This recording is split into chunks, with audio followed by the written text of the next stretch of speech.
Well, I think what most people don't know about me is I was born in a really lower middle class family, and born in Texas. My dad was in the Air Force, and so I lived in 5 states by the time I was 6 and have very little memory of it. But we settled in Wheeling, West Virginia, where I grew up primarily, and my father was somewhat abusive, and so my mother divorced him. And I got a stepfather who really raised me from the time I was about 6 until I graduated high school. And I was a typical middle class, by then, suburban kid in West Virginia, except for the fact that my mother was an alcoholic and my father was a workaholic and sometimes drank as well. So it created a lot of compassion and empathy for me, because I'm very what's called hypervigilant. I notice every little thing because I had to survive in those families. And also, I think I have a huge sensitivity to pain, and that was really how I got started. The Chicken Soup for the Soul books, which really catapulted my career, those came about when one of my students, some lecture I was giving, said, "You know that story about the puppy you just told?" And I said, "Yeah." She said, "Is that in the book anywhere?" I said, "No." And she said, "Well, it needs to be." I said, "Why is that?" She said, "My daughter needs to read that story." "Well, just tell her the story." "I can't remember. I need to see it in the book." When you're a kid, you have an impulse to act, you act. You want to touch the cat, you want to throw the cat out the window. You want to stick your hand into the VCR and put peanut butter in there, you do. The problem is, as we're growing up, we get conditioned by our parents and our caretakers and our siblings and our teachers and coaches and nuns and all these different people that come into our life.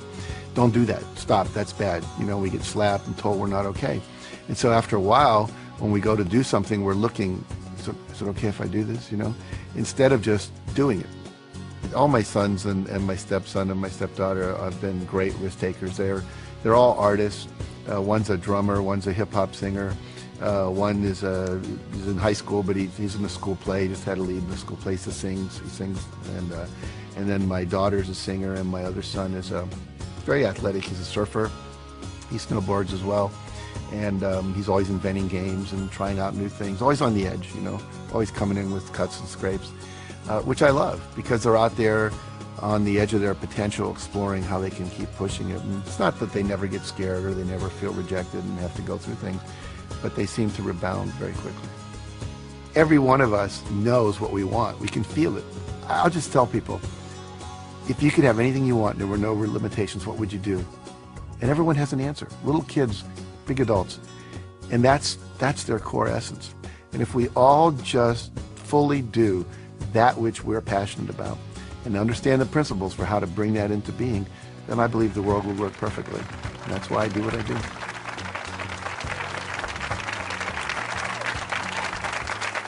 Thank you. Thank you very much. Well, it's a pleasure to be here and to share these ideas with you and really help you take your life to the next level, which is what we all want to do, or we wouldn't come out to these kind of events. I'm going to start by sharing with you a number of very important critical ideas. And the first one is this one. There's a friend of mine, his name is Orrin Hudson, and he was the Alabama State chess champion. And he grew up in the ghettos of Birmingham and became a chess champion. Then he was the #1 Cadillac dealer and became a professional speaker. And I was talking to him, we were having lunch together down in New Orleans, and it was at a professional speakers convention, and we were talking about my new book, The Success Principles. It was about to come out, and he said, you know, to me, success is like knowing the combination to a lock. He said, if you know the combination to a lock, it doesn't matter if you're male or female, white or black, Hispanic or Asian, you're 55 or you're 16, your IQ is 150 or your IQ is 93. If you know the combination, the lock has to open. And the problem is, most of us are going through life and we don't know the combination. We maybe have 3 of the 4 numbers we need, but we don't have them all. And so the idea is that what I'm about, what I've spent 30 years of my life doing, was researching what is the combination to the lock, interviewing people at the top of their careers, whether they were athletes, politicians, people in business, etc., and saying, what is this combination? What is the system? And if you know a system always produces a predictable result. You know, if you use my Aunt Betty's apple pie recipe, it always comes out really good if you do what it says, because it's a system that's proven. And so I want to share with you the basics of a system that works. No matter what you're starting out at, wherever you are, it will work for you. And you may remember oilman J. Paul Getty. He was at one time the richest guy in the United States. And he said there are 3 secrets to success. It's very simple. He said, you have to get up early, you have to work hard, and he said, find oil. It's that simple. Okay? Now, obviously, it's not that simple. If it were, we'd all just go do that. And so I wrote this book called The Success Principles, and in it there are 64 principles of success. 64. Now, that's a lot. A lot of people go, you know, that's like too much to learn. So what I've done for you today, we're going to cover about 8, 9 of those principles, the core essence, the necessary building blocks that if you do them, they'll take you to the next level. Now, the promise I always make people is threefold. If you do this work and you apply it to your life, and the key is apply it, not just listen to it, but put it into practice. Number 1, you can double your income. And number 2, you can double your time off. And you can create more balance in between your work life and your family life and have a lot more fun. And you can do that in 3 years or less. Now, how many people here, if you could double your income and double your time off in 3 years or less, would be interested in learning how to do that? Okay, good response. We're talking to the right crowd. So basically, how do we do that? And I first of all want to tell you that it is possible, because a lot of times people go, well, how do I know I can really trust you? Well, I've done it in my own life, and I've taught hundreds of thousands of people to do this around the world. Just a couple of quick little stories here. We work with a company called Remax of Indiana. It's a real estate company. And we taught them these principles. And in the first year, 65% of the people doubled their income. By the end of the second year, over 85% of the people had doubled their income. And the company had doubled its total revenues. And went on, many people tripled and quadrupled their income in 2 years or less, okay? In my own life, here's one of my students, Scott Schilling. He said, I took your training and I learned these principles.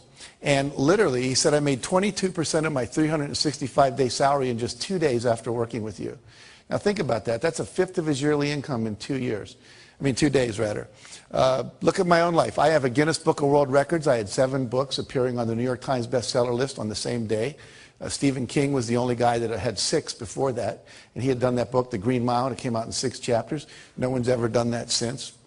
Here's a check written to me for $1,130,328.35. It's the first check our publisher had ever written for $1 million.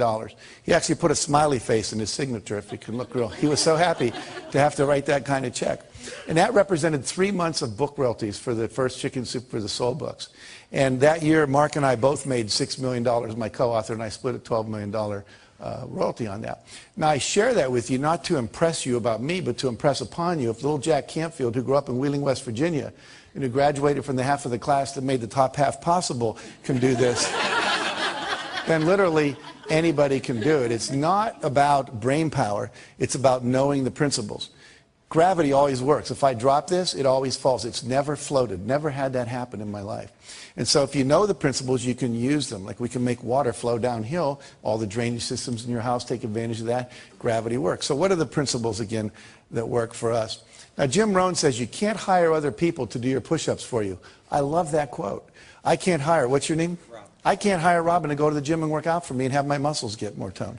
I can't hire you to meditate for me and I'm going to get a higher consciousness. I can't hire you to do my planning for me at night so my day is more organized the next day. All the things I'm going to teach you are things that you have to do. They're things that no one else can do for you. There are things. You can delegate certain things in your life, but not your health care, not your meditation, not your exercise, not these principles and strategies that we're going to be learning here today. So the first principle, building on that, says you must take 100% responsibility for your life and your results. And what that means is you have to give up all blaming, all complaining, all excuse making, all looking out at the world and saying, well, if the world were different, then I would be better off. Right now, we're all upset about the Chinese and the Indians are using more oil, which is sending the oil prices up, and we wish that wasn't happening. Some of you may love the president we have, some of you may not.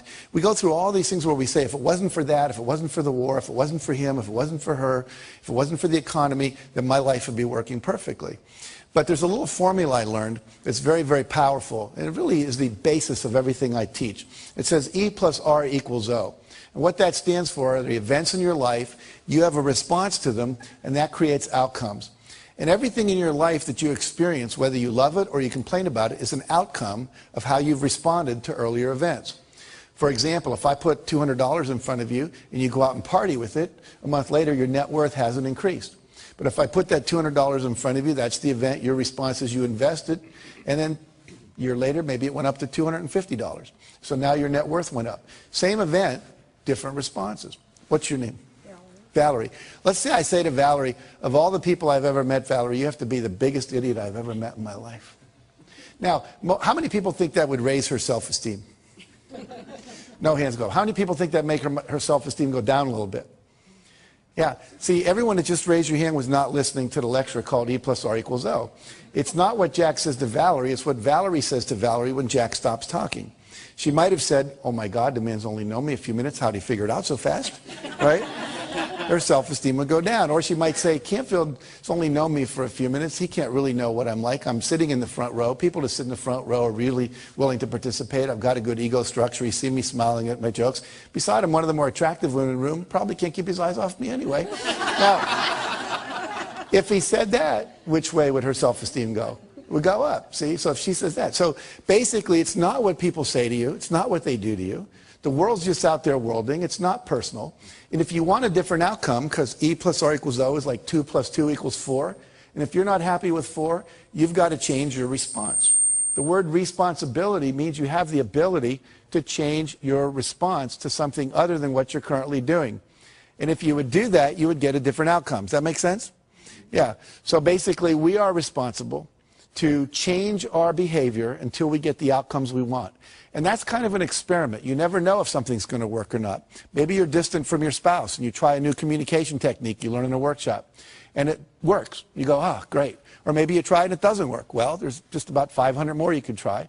You know, you could read Men Are From Mars, Women Are From Venus, Children Are From Hell, one of those books. And just kidding. But, you know, there's so much out there, so many good techniques. And unfortunately, most people don't experiment with trying on new ones. Life should be approached as a huge experiment. And you just keep experimenting until you get it right, okay? All right, we talked about that, so we'll go to this.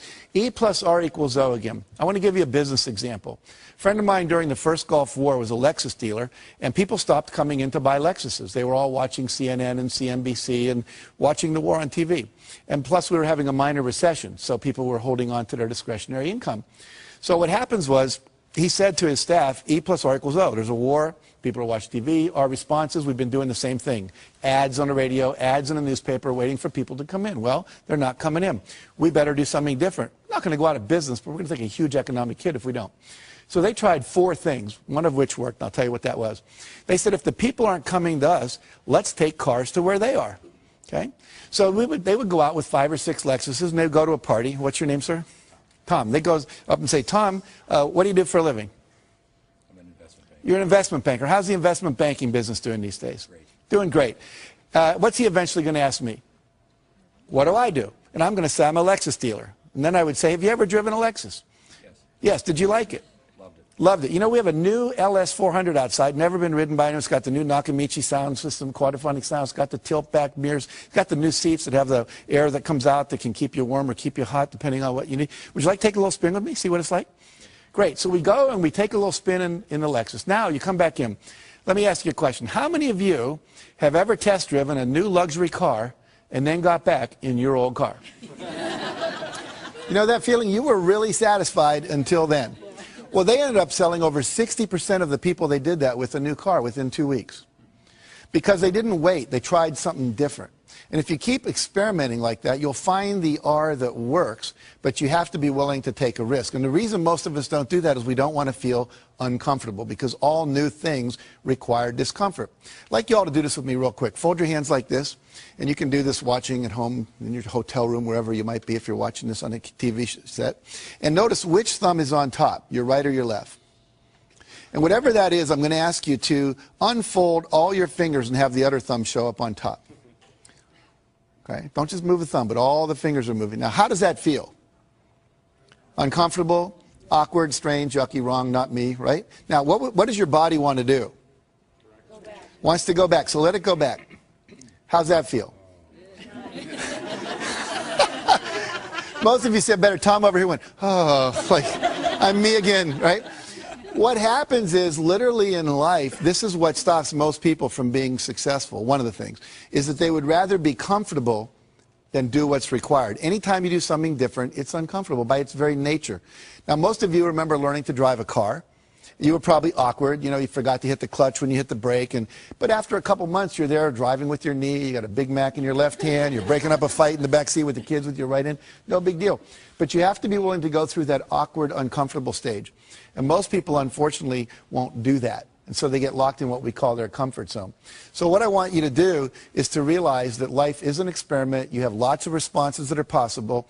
And I'm going to teach you some of those, new ones perhaps, that you can apply to your success. So there's three kinds of responses. Number one is your behavior, what you do and say out loud. Number two is your thoughts. Number three is the images you hold in your head. Those are the only three things you have any control over in your life. What you say and do, the thoughts you think, and the imageries that you hold inside your head. So we're going to look at this whole area of thoughts for a minute. And I'm going to ask somebody to come up here and volunteer to do a little exercise with me. It'll take about 1 minute. So, okay, great. What's your name?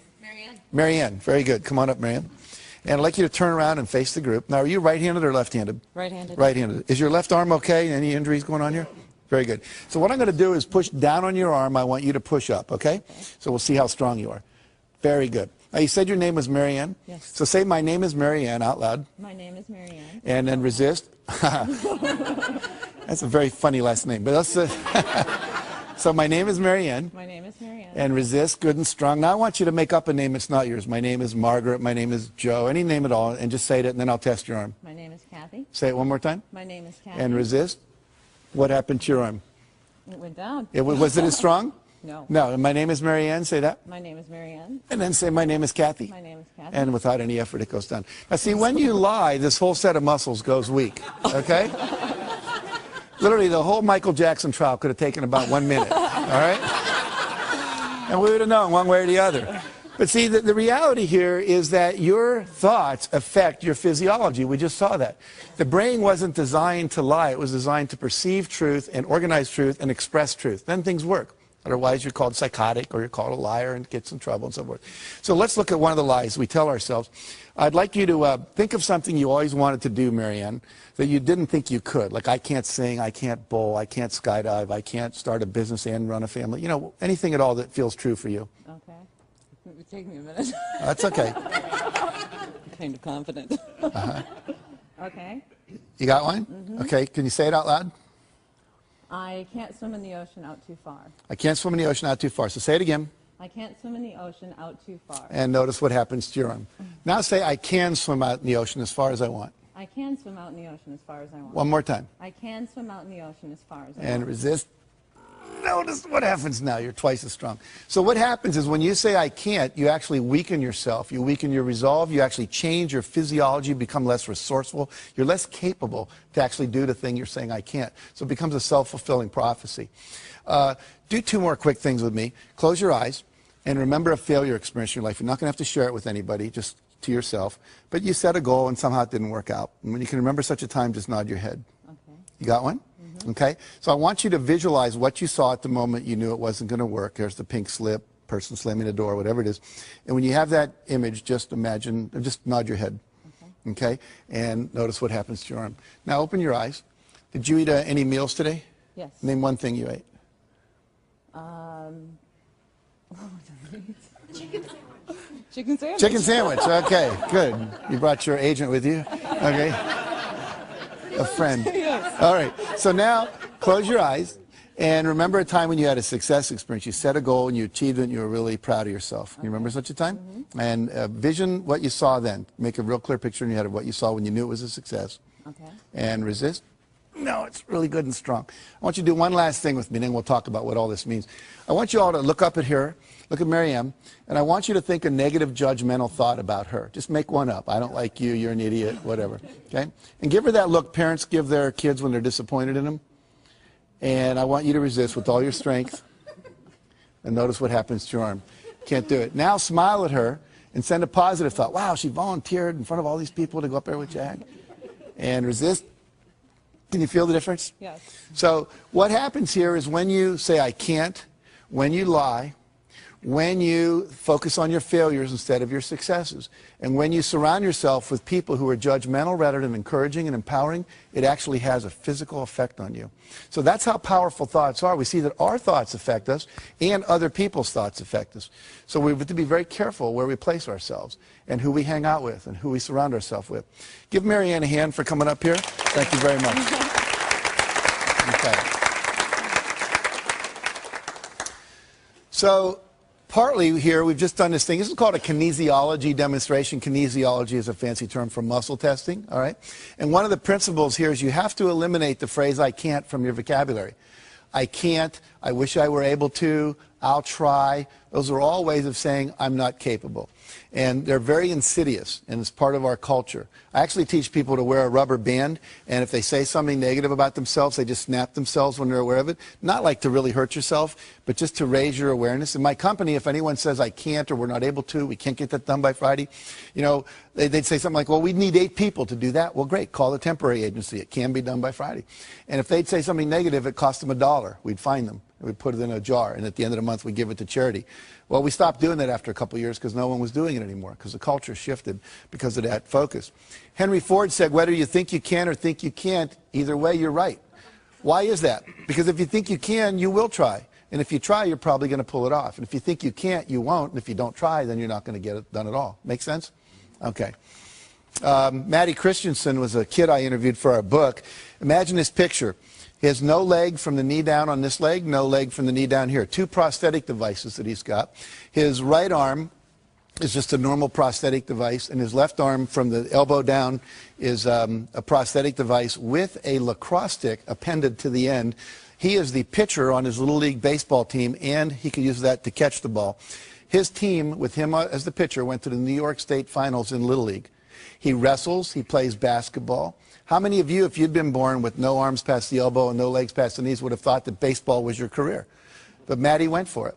I can tell you story after story. I met a kid named Kyle Maynard last year. He wrote a book called No Excuses. We were over in Ireland together. He has no legs past the knees. He was the #2 wrestler in the state of Georgia his senior year in high school, and now wrestles for the Georgia State University Wrestling Club. Wrote a book on Oprah. Can type 150 words a minute with the stubs of his arms. He can eat with a spoon. I mean, he's the most amazing guy. And we say that, and then when I hear that and I look at these people, I think, what's my excuse?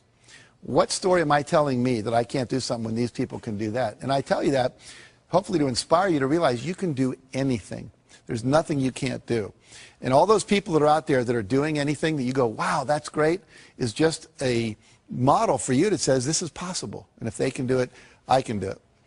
He said to me when I was interviewing him, he said, you have to give up all of your excuses. He said, you have to become solution-oriented. You have to move in such a way that you're always solving a problem. He said it was just a problem to be solved because he was so passionate about what it is that he wanted to do. Some of you have seen Tony Robbins on television, and he tells a wonderful story that we put in our first Chicken Soup for the Soul book of being in New York.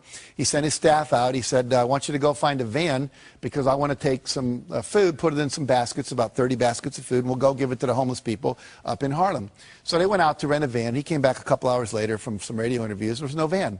He said, where's the van? I said, Tony, there are no vans for rent in New York. They're all being used. It was Thanksgiving weekend. They'd all been rented up. He says, well, why didn't you just go get one from someone else? I said, Tony, people own them. They're using them. He says, come on. And they went out on the street, and the first van that came by, Tony jumped out in front of it like this and started going like that. Now, Tony must be, I don't know, 7 foot, 8, 10, whatever. He's big. And he said, I learned something about New Yorkers that day. He says, they don't stop. They speed up. So he said that strategy wasn't working. E plus R equals O. We need a different response. So they went to where the cars had to stop, called a traffic light, and then he'd knock on the window and they'd roll it down and he'd say, hi, I'm Tony Robbins. You may know me from TV. But even if you don't, what we're trying to do is rent a van, and find a van. We're glad to pay you to rent it, and we'd like to just get some food and drive it up to Harlem and give it to some homeless people. And they would all say, I don't want to go to Harlem. It might not be safe up there. And so this went on for a half hour, and finally Tony's staff said, Tony, give it up. It's never going to happen. We're not going to get a van. Let's go eat dinner. And Tony said, that's a terrible attitude. We are going to get a van. It's just a numbers game. Well, another half hour went by. And Tony knocked on the window of this one van. And the window went down and told him a story. And the guy said, jump in. And as he jumped in, the driver reached over and picked the hat up off the seat that Tony was about to sit in, the passenger seat, put it on his head. It said Salvation Army. Turns out the guy was the head of the Salvation Army, Captain John Runnan, for all of New York City. And they went and they bought the food, and he said, look, there's a worse place even than Harlem. It's called the South Bronx. Let's go there. And so they went and took 30 baskets of food to people living in these, literally abandoned houses. And he said, we lifted a lot of lives. He said, but more importantly, I raised the consciousness of my staff that day, and they realized there's always a van in New York City. But let's look at what some of the principles are of success that are contained in that story. Number one, Tony had a clear intention. You must know exactly what it is you want. You have to have a goal. You have to have a vision. Number two, he had a positive expectation. He fully expected to get it. Pete Rose, the great baseball player, said, he was interviewed once, he said, when you go up to bat, how often do you expect to get a hit? He said, every time. He said, if I'm not expecting to get a hit, I shouldn't be standing there. And you don't always hit it, but you're going to come from that expectation level. He never gave up because he fully expected the result was going to happen. It was just a matter of time. Number three, he took action. Because a lot of times you have great ideas. I was just here today, a guy was talking about, we were talking about horseback riding, and he said, that'd be neat if they made those gel things they put in the feet to put on the saddle of horses, because your butt gets sore when you ride a horse. And I said, that's a great idea. And he just passed it off. I said, no, you ought to do something about that. How many times have you had a great idea, didn't do anything about it, and then a year later someone did something about it, made a lot of money, got the promotion, etc. So when you have the idea, the inspiration to act, it's time. Act. And you don't have to know it perfectly. You can drive from here to California, wherever you might be, assuming you're not in Hawaii, by going west. And what happens is that you don't have to see the whole route. You only need to see 200 yards ahead of you. At night, you can drive just with your headlights, and the headlights keep moving with you. And your goal in life is to get in the game. You don't have to see the whole blueprint. You just have to see the next steps, the next steps, the next steps. And if you keep taking the next steps, eventually you get to where you want to go. Does that make sense? And then he persevered. He never gave up. Some people give up too soon. We were rejected by 144 publishers when we did Chicken Soup for the Soul. Most people don't know that. What if we'd have stopped after 100? Said, well, this isn't going to happen. I wouldn't be standing here talking to you today. We just kept on going until we got the result. It took us a year and a half to sell that book, but we sold it. Now, the last thing is called law of attraction. We believe that when you are vibrating at the level of 100% expectancy that you're going to get something, it's already a done deal. Piece of cake, no big deal. We're going to win this thing. We're going to get that contract. I'm going to make this thing happen. Then what happens is the universe literally responds. And we're going to talk about this a little more later. Now, who is the most perfect guy to come in a van for Tony? Could anyone be more perfect than the head of the Salvation Army who knew all the places in New York and was committed to doing this? Well, they had to wait for an hour because he wasn't there yet. See? So sometimes when you're doing this, you're putting on the vision of this should happen by this date. It's okay to set goals like that, but sometimes it takes a week longer, a year longer, whatever. But law of attraction says if you'll just hold the expectancy, like attracts like. If you say, I want to be a millionaire, but I don't know anyone that would ever teach me how to do that, or I want to buy a car, but I don't have any money, then what you're doing is saying, it's like calling up Domino's Pizza and saying, send me a pizza, and calling them up a minute later and saying, never mind. It's like, you've got to create the space mentally to hold this vision that you've got. And that requires expectation and then knowing that the perfect thing is on its way, just as it was in that situation for Tony. In the Success Principles, I write about a woman named Catherine Lonigan. Catherine Lonigan went off to college. She wanted to be a writer, and she took her first writing class, and she got an F. And she went to see the teacher and said, why'd I get an F? He says, because you can't write. She says, well, I'm on a scholarship, here to be a writer. I came to be in the creative writing program. I was the editor of my yearbook, editor of my school newspaper. I wrote a play that was performed in high school. They told me I was gifted. I said, well, you're not. And he said, if you stay in my class, you're going to flunk it. And if you flunk my class, you'll lose your scholarship. And she said, well, what do I do? He said, I'll make a deal with you. If you promise never to write again, just, history papers and stuff, but you're not going to try to be a writer, I'll give you a passing grade. You'll keep your scholarship, change your major. So she did. I called it, she made the deal with the devil. 15 years later, she's down in Texas. They're making a movie at the next town over, and down where she lived in Texas, people would show up at the gas station after it rained just to see the oil slick. It was kind of boring there. So she said, wow, they're making a movie, let's go. So everyone drives over, and everyone's talking to the movie stars. She's talking to the writers, saying, what's going on, what's happening? And why are you interested in us? Why not the movie stars? Well, I always wanted to be a writer. And the guy said, BS, if you wanted to be a writer, you would have written. She said, I was told on good authority I couldn't write. He was a Harvard professor visiting our campus that year. He said, that's BS. He said, what I want you to do is go write something, send it to me. I'll tell you if you can write. I do it for a living, I know. So she goes and writes a book, sends it in to him. He sends it to an agent in New York, and they publish it. Her next book was called Romancing the Stone. The book after that, Jewel of the Nile. Both made into movies with Michael Douglas and Catherine Turner. So what's the deal here? 14, 15 years of her talent wasted because she bought someone else's evaluation of her. My friend Terry Cole Whitaker says she wrote a book called What You Think of Me Is None of My Business. You know? Do not let other people's evaluations of you control you, okay? It's just an E. Your response is, thank you very much. You keep pursuing your passionate dream, okay? Now, another principle is you've got to drop out of the Ain't It Awful Club. What does that mean? It means you have to surround yourself with positive people. We saw when Marianne's arm went down up here when you all did negative thoughts about her. And how many of you, think about this, where do you spend your time? Is it with positive people or is it with negative people? You have to be very careful about where you put yourself. Jim Rohn said, again, you're the average of the 5 people you spend the most time with. Who do you spend the most time with? They're a mirror back to you at what level your life is actualizing at. If your friends are victims and their lives aren't working and their marriages don't work and they're not making money, that's a reflection back. If you're working out with people and hanging out with people that are at a higher level, then that's a reflection back. And what I teach people is always try to get with the people that are the next level up. You're making $50,000 a year, you want to make $100,000, find some people making $100,000 and spend some time with them, however you have to do that. You know, if you want to be more spiritual, go to some spiritual retreats where spiritual people hang out. Get in their space, learn what they do, how they think, etc. We had a story in the second helping of Chicken Soup for the Soul. Carl Coleman's driving to work when his car collides with another woman's car, and they get out, and she's crying, and he's like relieved. This is a minor fender bender. Why are you crying? She said, you don't understand. This is a brand new car, 3 days from the showroom. How am I going to explain this to my husband? He said, well, I'm really sorry about that, but we need to get your registration, your driver's license, your insurance record, so we can, you know, exchange that data so we can file our accident reports. So she goes into the glove compartment of her car, opens up the manila envelope and everything's in. And on top of that, there's a message written in handwriting by her husband. And it said, in case of accident, remember, honey, it's you I love, not the car. See, the women all go, oh. The men are thinking, yeah, right, I don't know about that. But why do we all go, oh? We all go, oh, because that's what we want in life. We want someone to love us more than anything else, especially things, vases that have been in the family for 3 generations, the white carpet, your special sweater, or whatever. And when we know that we're loved unconditionally, then you feel safe. And when you feel safe, you get creative. And when you get creative, you come up with ideas that can quantum leap your success. So that's why it's so important. Number 2, success principle, that's really the core principle here, is decide what you want. You can't get from here to there unless you know where here is and there is, right? If you have a GPS system in your car, all you have to do is type in the address. It knows where you are from the satellites in the sky, and it plots a course. Your brain works the same way. The problem is, according to the research, less than 10% of Americans have written measurable goals for the year. In some cases, I've been into companies where less than 3% of the people did. Less than 10% of high school students are ever taught how to set a measurable goal. This is a failure in our education system. You know anyone that got divorced because they didn't know the 7 exports of Brazil or the 5 causes of the Civil War? No, but they didn't know the communication skills. They didn't know how to set goals for their relationship. So many things we're not learning in our education that we now need to learn in these kind of courses.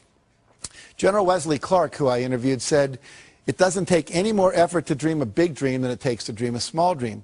So if you're going to decide what you want, go for what you want, not what you think is possible. Most people hone down their dream because they can't see how they can do it. And I'm saying to you, dream as big as you want. In fact, big dreams are exciting. Big dreams attract big people. If Martin Luther King said, I'm going over to the supermarket in Mississippi, I don't think a whole lot of people would have gone down there with him. But when he said, I want to end racism in America, that was a big dream and it inspired a lot of people to want to play at great personal sacrifice to themselves because it was big enough and worth doing. Walt Disney said, if you can dream it, you can do it. Which means that you're never given a dream that comes out of your own desire place that isn't something you have the capacity to fulfill. You may have to learn some new skills. You may have to partner up with some people. You may need to learn some, how to access some new resources along the way. But all of that is possible if you'll simply dream the big dream. Because the dream doesn't come unless the capacity to achieve it comes with it. Does that make sense? Okay, so trust your dreams.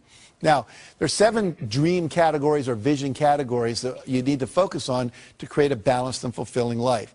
Success means having all of this stuff, and I want to walk you through these. Number 1 is financial. What are your goals for your money? How much money do you want to make? How much net worth do you want to achieve? How much money do you want to have when you retire? If you own a business, you have cash flow goals, you have money in reserve goals, you have profit goals, etc.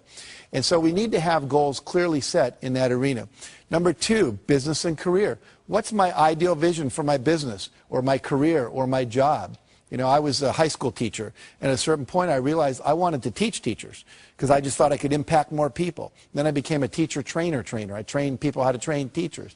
And now I'm teaching, you know, on television around the world. So it kept growing. The goal changed, but it was always like, you know, what is it that I want to be doing with my life in relation to my business and career?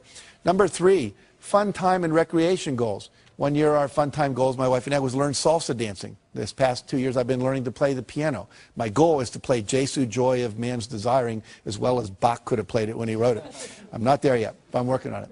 And so, you know, one year was to go to the Eiffel Tower. We took our kids and we walked up as far as they let you walk, which is about 2/3 of the way up there.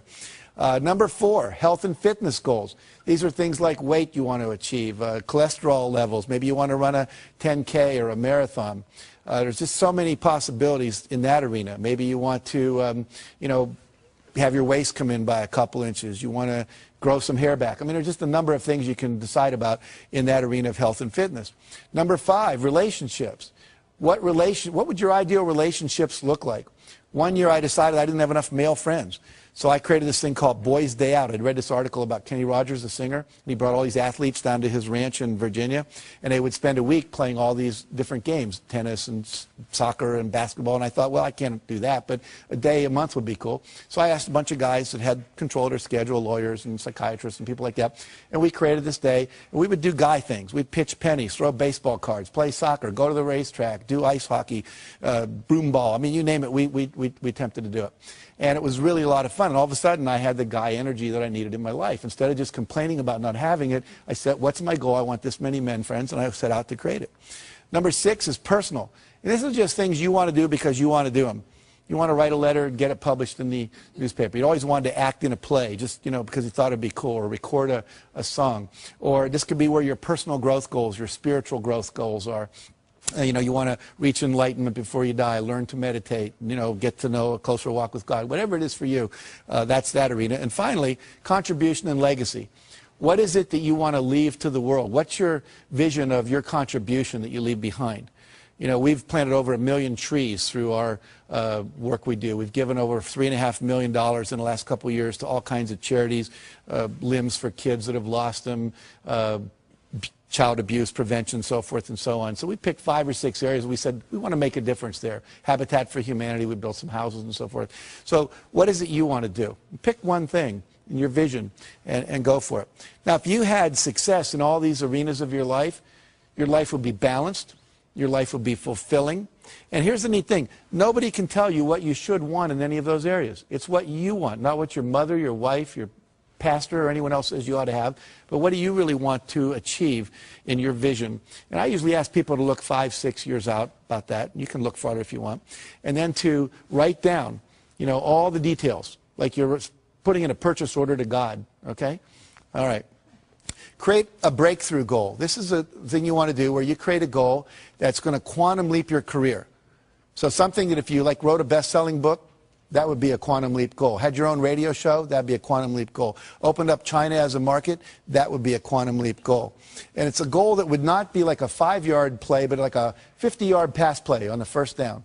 And so what you're going to do is set that goal. And here's some examples of past clients of mine. Create a $10 million revenue stream through internet sales.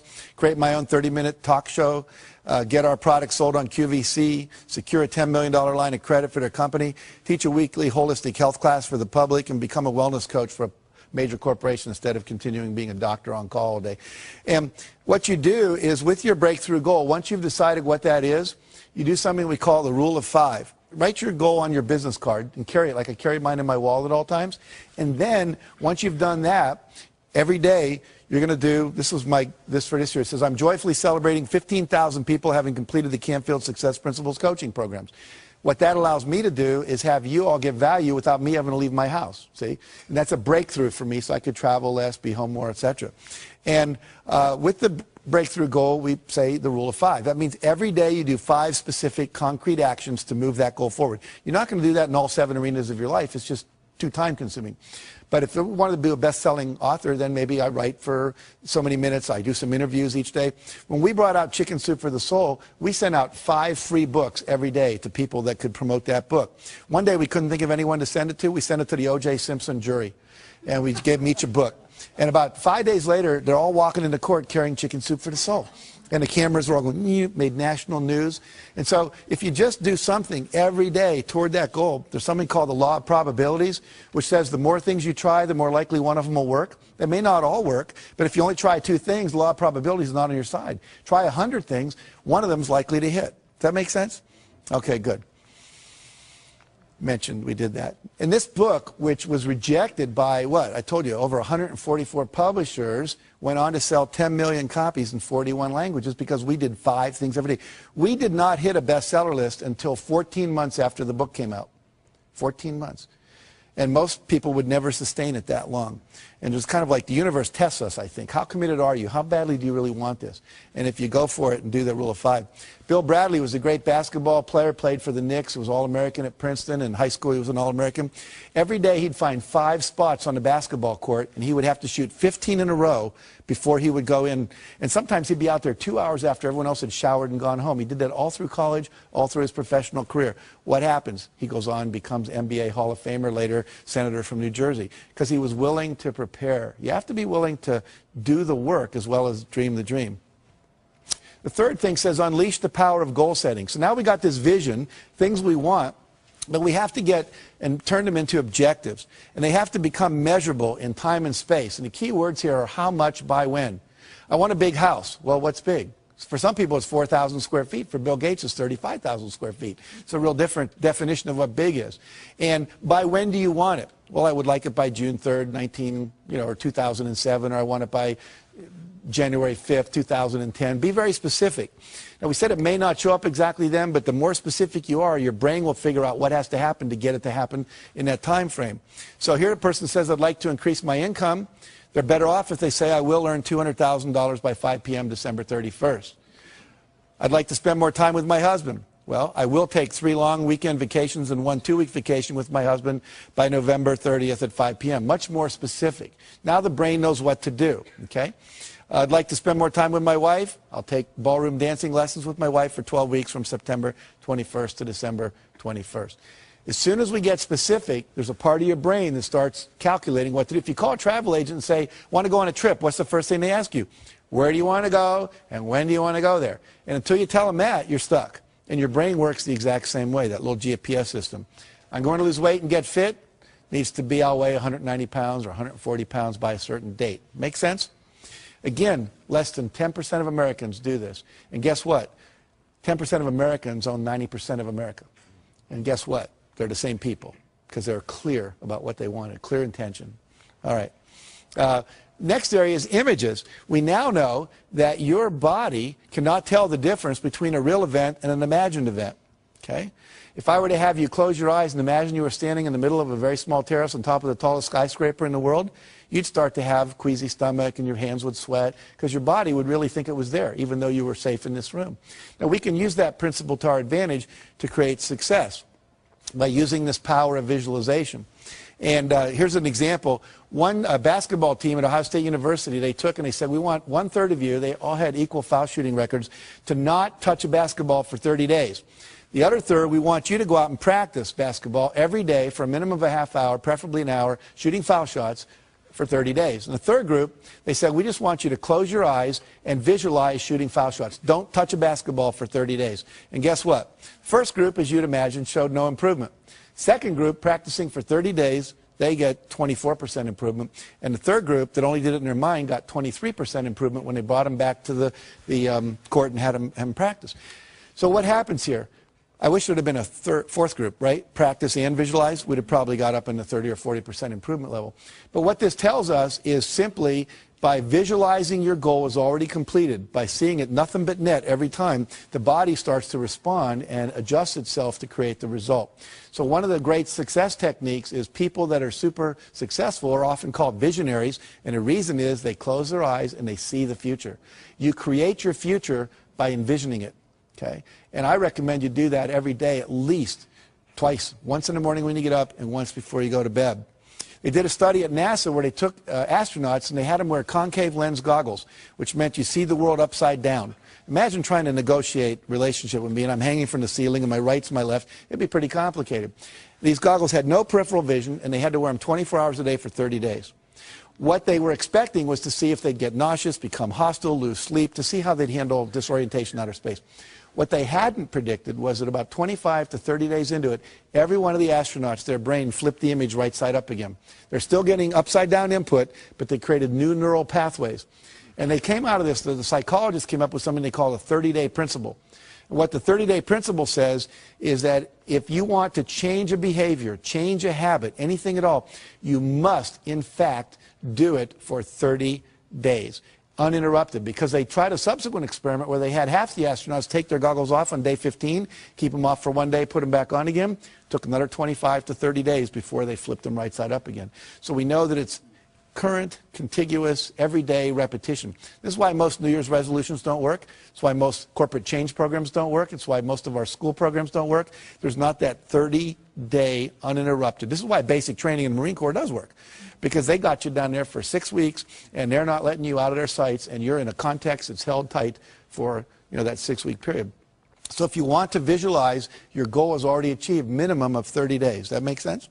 Okay, good. Let's see here.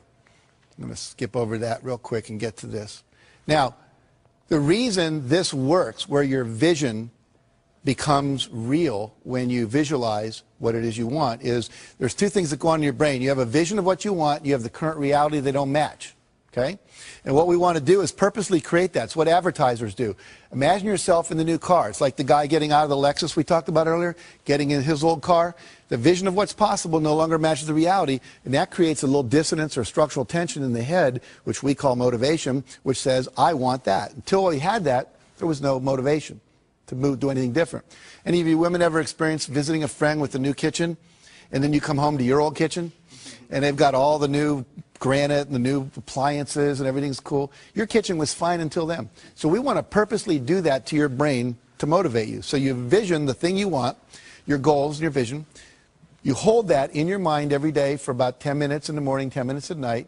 If you have 10 goals, you can cycle through them. I put mine on 3x5 cards, read them, and I close my eyes, see the vision as if it's already accomplished, see the car I want, the program happening in Singapore that we're doing, whatever. Then I go to the next one. I just keep cycling through the cards until I go through all of them. What happens then is you get a perceptual shift. You start to see things in your environment that were always there that can help you never saw before. You get expanded creativity.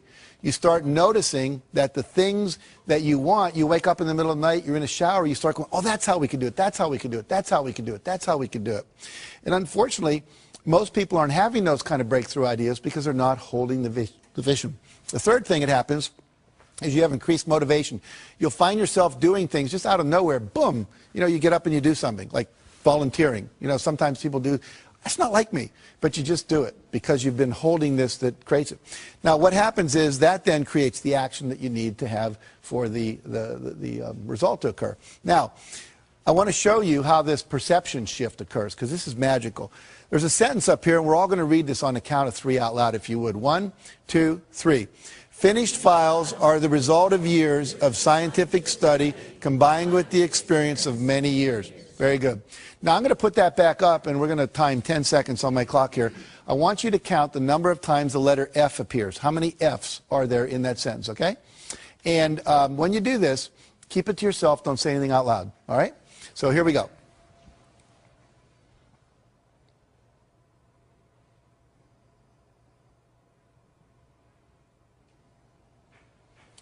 Okay.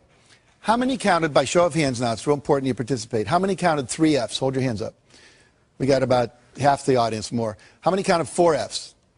About 5 people. How many counted 5 Fs?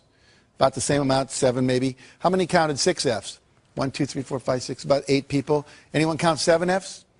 All right. Now, were we all looking at the same sentence? Go like this. And yet some people saw 3 Fs, some people saw 4, some people saw 5, and some people saw 6. Let's look to see what the real objective reality is up there. There are 3 Fs that I'm sure most of you saw, correct? But there's also 3 more. There are 6 Fs in that sentence. Now, do you think that Bill Gates and Michael Dell and Steven Spielberg and George Lucas see more Fs out in the world than most of us do? Yeah, these are resources. These are possibilities. These are options. These are people that can invest. These are people that can give a good hug. When you visualize what it is you want, it opens up your perceptual filter to let in more information. Right now, you're not aware of what you're feeling in your right foot, but as soon as I say it, you can all feel it. It was getting filtered out by a part of your brain called the reticular system. You are filtering out resources and solutions to your problems all day long. And the only reason you're filtering them out is because you've not had an image in your head that you are going to solve those problems and get those results. Once you do that, it programs this part of your brain called the reticular activating system to open up and let in more resources, to let you see. You'll only see enough to match your vision. If you think you're a $100,000 a year person, you're going to see just enough to make you $100,000 a year. If you think you're a $300,000 a year person, you're going to see just enough to do that. Your perception is controlled by your beliefs and your goals, okay? So it's critical that we change all that. Now, let me give you just a couple more principles. I'm going to kind of speed through these like the last 500 years of European history, you know, when the last lecture you had in college. But I want you to get the whole model here because it's important. So we've got a vision. We've taken 100% responsibility. We've got some goals now. We've made them measurable, okay? We're now visualizing those goals every day. The next thing that needs to happen, I'm going to demonstrate by giving away something here. See if I can find it right here. Okay, I have a book here. It's my book. It's called The Success Principles. And I've sweetened this by putting in as a bookmark a $100 bill. Okay, that's real money. And I'm going to give this away to someone here in the audience to illustrate the next principle. Who would like this? Okay. Marianne, good job. Now, what did only 5 people in this whole room do that no one else did? They got off their butt and they took action. And so the next principle is you must take action. When you start visualizing your goals and this GPS system comes in, you're going to start getting little roadmaps, and we call them inspired actions. You're going to start getting inspirations to act. You must act on them. I've had people, sometimes nobody gets out of the audience, and then I'll ask them, how many of you thought maybe what you ought to do is get out of the audience? And like half the hands go up. I'll say, what stopped you? I didn't want to look like I needed it that much. I didn't want to get up there and have me be wrong and look foolish, you know. I didn't want to like get there second. I thought maybe you weren't really going to do it. I'd look like an idiot, you know, whatever. They have all kinds of excuses. Those are the same excuses they use in their life not to take action on their dreams. So you must take action. But here's the problem, or the challenge.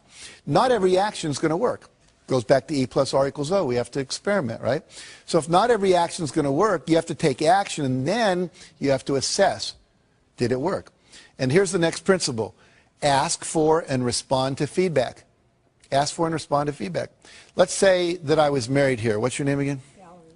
Valerie, yeah. So Valerie and I were married, right? And what I would do every week if we were husband and wife is I would ask her, on a scale of 1 to 10, how would you rate the quality of our relationship? Anything less than a 10 gets a follow-up question. What would it take to make it a 10? If we were in business and I was a vendor and you were a client, I'd say on a scale of 1 to 10, how would you rate the quality of our product or the quality of our service or the quality of our delivery?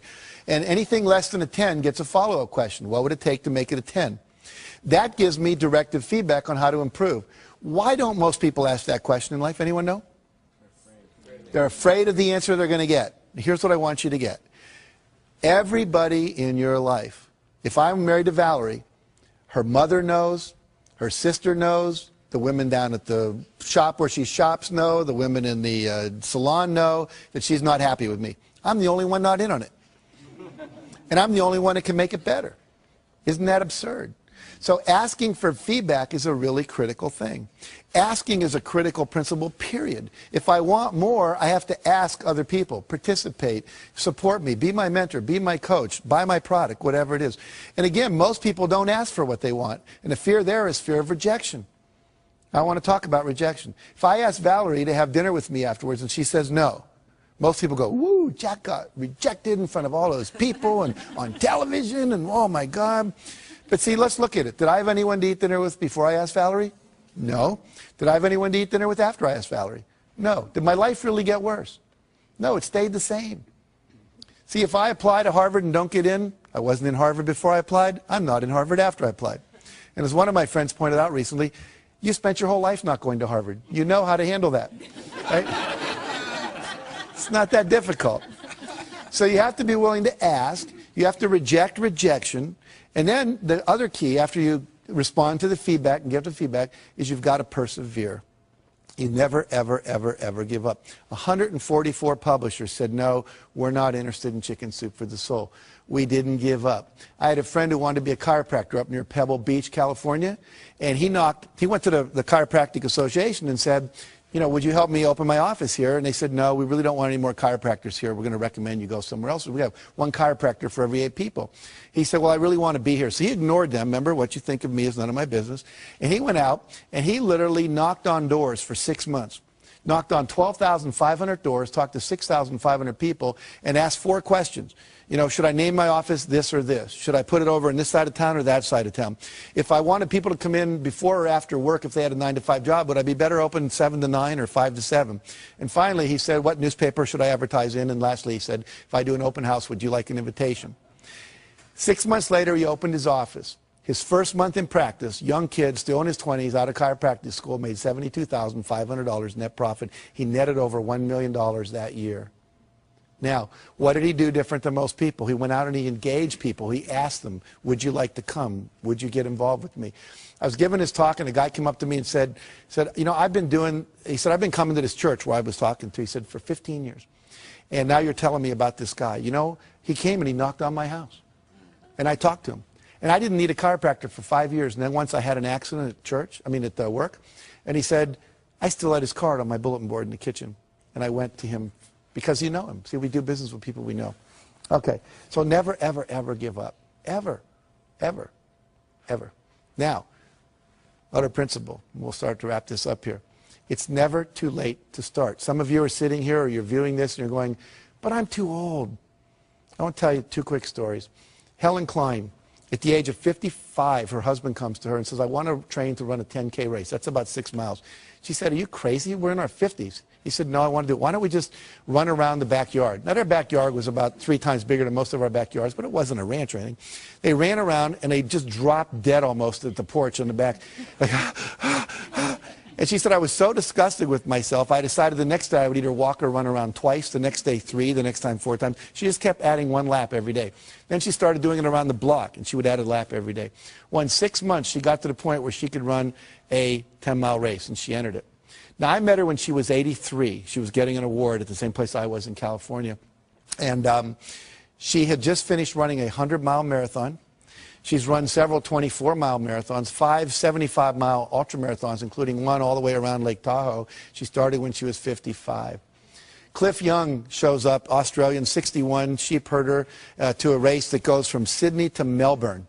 It's about 800 kilometers. He's not wearing Nikes. He doesn't have on Pumas. He's not wearing the latest running gear. All these world-class athletes are there. He's wearing Oshkosh overalls over a T-shirt with a baseball cap, work boots, and galoshes. And they're all laughing at him, like, you crazy? Is this some kind of publicity? So he says, no. He says, what running experience do you have? He says, well, I chase the sheep around. We don't have a horse or anything, so when, you know. Anyway, they take off, and they're going crazy, and they're running and running and running and running, and he just kind of starts shuffling off like this. That night, all the other runners went to sleep. You're supposed to run 18 hours and sleep 6. Well, no one told Cliff you were supposed to sleep. So he didn't know. So because he didn't know, he didn't do it. He said, I've stayed up many nights chasing my sheep around and make sure they didn't get in trouble. So he's running, and he runs right by him, and because he runs right by him, no one tells him to stop because they're all asleep. He cut 5.5 hours off the world record for that race. Okay? So here's the deal. Doesn't matter how old you are. And the other thing important in that story is the less you know about how you should be and you just go for what you want. See, most of us, we have all these beliefs that are limiting us. Find the stories that inspire you and start believing that. Believe you can. Talk to yourself in a positive way. And if you do that, you can create miracles in your life. And I'll end with this story. One of my favorite stories, a minister gets a call from his parishioner. Her name is Aunt Hattie, they call her in the church, and he's Reverend Jim. And she says, I just went to the doctor, and they called me and said that I've got terminal cancer. And they said I got 6 months to live at the max. And I'd like you to come over and help plan my funeral with me. He said, well, he started to try to comfort her. He said, no, don't comfort me.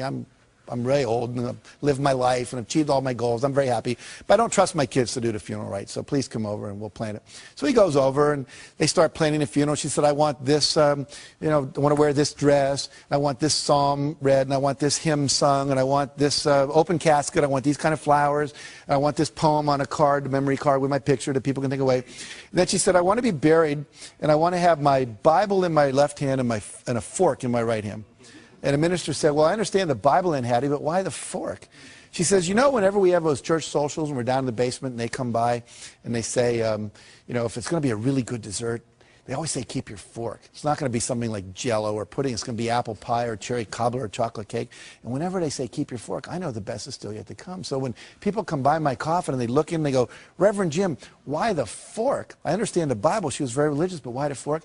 You just look them right in the eye and say, Aunt Hattie knew the best was still yet to come. And so for all of you, if you'll put these principles into action and not think about them, but actually do them, and if you really want to go deeper, get the book or go to one of my seminars or whatever, you can go to my website and download things. It's just jackcanfield.com and take the forms there and use them. I promise you, for you, the best is still indeed yet to come. Thank you very much.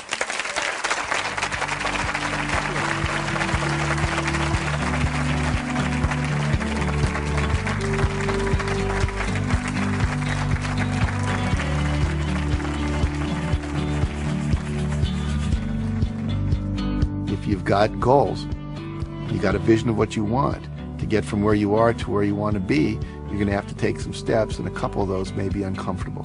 And so what? You can either sit there and justify where you are and rationalize, and I love the word rationalize, they're rational lies to justify your current reality, or you can do what's necessary to create what you want. And the people that create what they want tend to be happier, tend to be more fulfilled. Which do you want? I pick happy.